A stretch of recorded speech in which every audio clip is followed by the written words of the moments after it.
राज्यात काही दिवसात महानगरपालिका निवडणुकांचा धुरळा उडेल.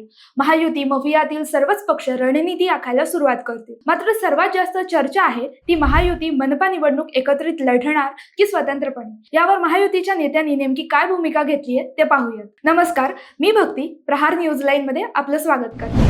महाराष्ट्रात महापालिका निवडणुकांचा बिगुल वाजलाय. मात्र चर्चा सुरू आहे त्या महायुती एकत्रित निवडणुका लढणार की नाही याची.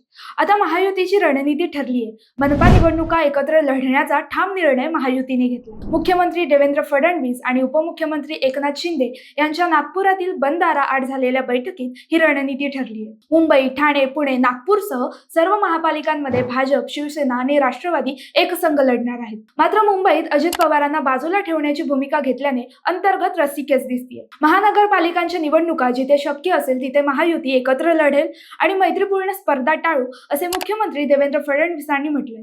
उपमुख्यमंत्री एकनाथ शिंदे यांनीही आम्ही महायुती म्हणून एकत्रित लढू आणि निवडणुका जिंकू असं म्हणत एकत्र लढण्यावर शिक्कामोर्तब केलंय. राज्यातील सगळ्या महापालिकांमध्ये युती कायम राहणार. मात्र सांगलीत अजित पवार यांच्या राष्ट्रवादीने 30 जागांची मागणी करत स्वबळाचा इशारा दिला. मुंबई पालिकेसाठी युतीचे संकेत सकारात्मक आहेत. राष्ट्रवादीचे आमदार नवाब मलिक यांना प्रचाराची जबाबदारी दिल्याने भाजपाने राष्ट्रवादीला बाजूला ठेवलंय.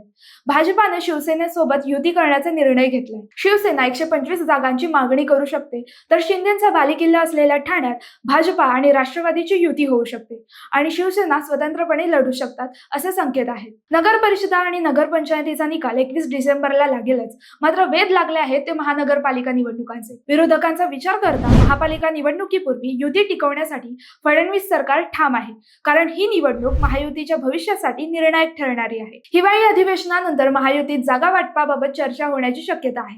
मुख्यमंत्री आणि उपमुख्यमंत्री यांनी महानगरपालिका निवडणुका महायुती म्हणून एकत्रित लढण्याचा घेतलेला निर्णय युती टिकवणारा आणि विजय निश्चित करणारा आहे. एकंदरीत महायुतीची एकी म्हणजेच महाराष्ट्राची शक्ती असं म्हटलं तर वावगं ठरणार नाही. माहिती आवडली असेल तर कमेंट्स मध्ये नक्की कळवा आणि असेच नवनवीन व्हिडिओ पाहण्यासाठी लाईक, शेअर आणि सबस्क्राईब करा. धन्यवाद.